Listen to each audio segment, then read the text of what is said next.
સુરતમાં જિલ્લા ગ્રામ્ય પોલીસ દ્વારા બારડોલી ખાતે ટ્રાફિક જાગૃતિ અભિયાન રેલીનું આયોજન કરવામાં આવ્યું।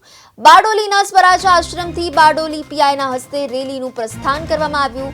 લોકોમાં ટ્રાફિક વિશે જાગૃતિ આવે તે માટે રેલીનું આયોજન કરાયું। બારડોલી અને મહુવા તાલુકાના વિવિધ શાળાઓના એનસીસી કેડેટ્સ અને વિદ્યાર્થીઓ તેમજ નગરજનો આ રેલીમાં જોડાયા હતા।